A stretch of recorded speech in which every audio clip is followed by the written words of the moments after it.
And I think it's pretty obvious. The Timberwolves, outside of Ant Edwards, he's going to have to score 40 in a couple of these games. Julius Randle has historically kind of the classic, plays hard, plays with energy, very successful in the regular season, but everybody in the postseason plays with energy, and he comes right back. The regression's clear. He's a B player who plays with A energy, and that is really valuable in the regular season. And then you get to the postseason, and everybody's got equal time off, and he's a B player and doesn't create, sometimes can get a little ball selfish. Gobert's not an offensive player. Mike Conley's a play initiator, but doesn't provide much offense. And the Lakers are the rare team. I mean, Boston may be the only team in the league that does this, that has three playmakers and three play initiators, and at any one time can have the three best offensive players playing well on the floor.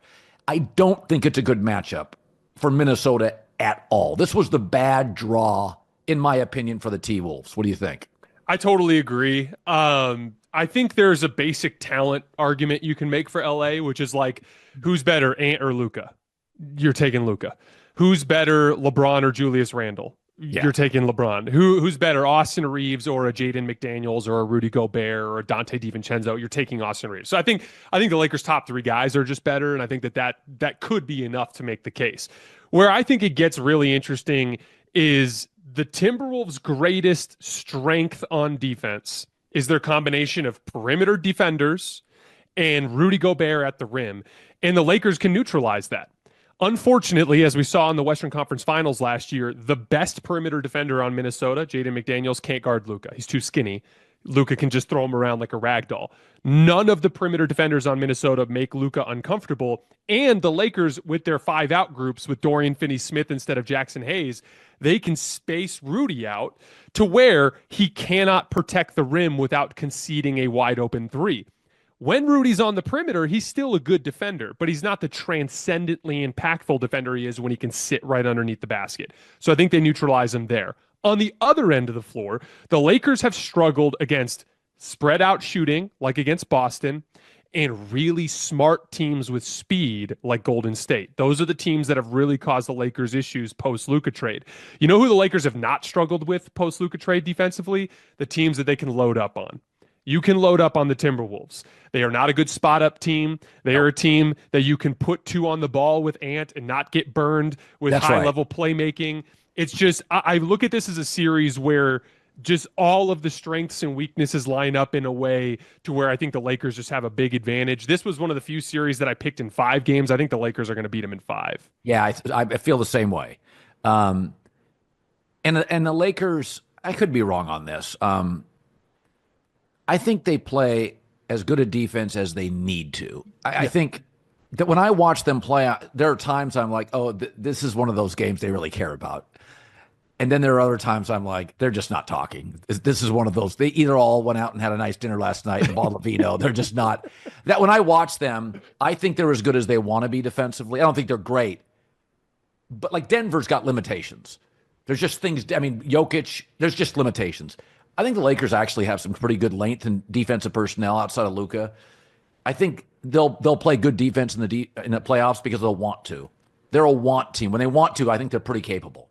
Yeah, and when you're as good offensively as they've been with their best groups, and by the way, that group with Dorian Finney-Smith and Rui next to LeBron-Luka and Austin has been torching everybody for a long time now. That unit can really score the ball. So they have some margin for error on that side of the floor. It really is about LeBron. LeBron as like the orchestrator on the back line. He plays that Draymond Green-esque role, just telling everybody where to go, calling out the plays as they're starting to take shape. And then Jared Vanderbilt, Rui Hachimura, Dorian Finney-Smith. It's just a lot of 6'9" rangy athletes that can cover ground. I'm not going to lie, Colin, like the Lakers certainly have an uphill climb, and there are going to be multiple series where they'll be an underdog if they get to the 3rd and 4th round, but this could not have broken better for them than it did. Now you only have to play one of Denver, OKC, and the Clippers. Those are 3 of the most dangerous teams in the West. They only have to play one of them. So I think it actually broke really nicely for them here. If they can take care of business against the Timberwolves and beat whoever comes out of that Warriors-Rockets series, they're right there in the against OKC in the conference finals. I think they've got a really good chance. It's funny when I look. So Denver takes on the Clippers, and the Clippers played very well down the stretch. And again, Half the league's tanking, half are resting starters. I did think the winner over Golden State was impressive. I thought James Harden in overtime was great. I thought Kawhi being Kawhi, I mean, you never know when he's going to play, but when he does, he's got so many components that remind me of a little bit of a poor man Michael, Kobe, the hand size, this physical strength, despite not being a heavy player. He's a very unique player. I mean, 5 years ago, I thought he was a top 3 player in the league. I was like, he's a get a bucket, get a stop guy. And he, in the last couple of weeks, you're like, wow, he is back. And he's just a hard guy to get a read on him. That's why basically Pop just said, I'd rather not make the playoffs. I'm not going to deal with this. He's an enigma. They don't have, besides their starting center, Zubac, they don't have any size. I mean, their backup center's Ben Simmons. There's just nothing there. So Jokic is going to have a monster series. And also, they're so bad when the Joker's not on the floor that he's going to play 40 minutes. Like, they just can't operate without him. This is weird. I thought Denver was going to be a dynasty. They're not. And I knew Malone would wear everybody out. He's not a Spoelstra, a Kerr. He's not the kind of part psychologist, part coach. He's a little bit of an old school, intense Barker. I want to play who I want to play. Battled with the GM. But I don't know if I buy the Clippers' late season run. I don't know if I do. And I get the world's best basketball player. I don't trust Harden in big playoff spots. I know I'm supposed to take the Clippers, but I just can't see Jokic getting run out of the NBA playoffs in one round. So the point you're making about the regular season results down the stretch is a really important one. It's really the middle tier that is going as hard as they can in this phase, because That's right. The top tier teams are like, we're just trying to be healthy for our first round series. The bottom tier teams are, we just want Cooper Flag. The middle tier teams are all like, we do not want to be in the play-in. So we're going to go every single game. Like, all of these teams, basically from the Lakers all the way down through the Suns, have been playing must-win basketball every single night since the trade deadline has passed. That's what happens when you have the play-in tournament in the mix. And so I do think there's something to be said about some of the fake results you could see at this point. The only thing that makes it a little more complicated with the Clippers is the Kawhi Leonard part.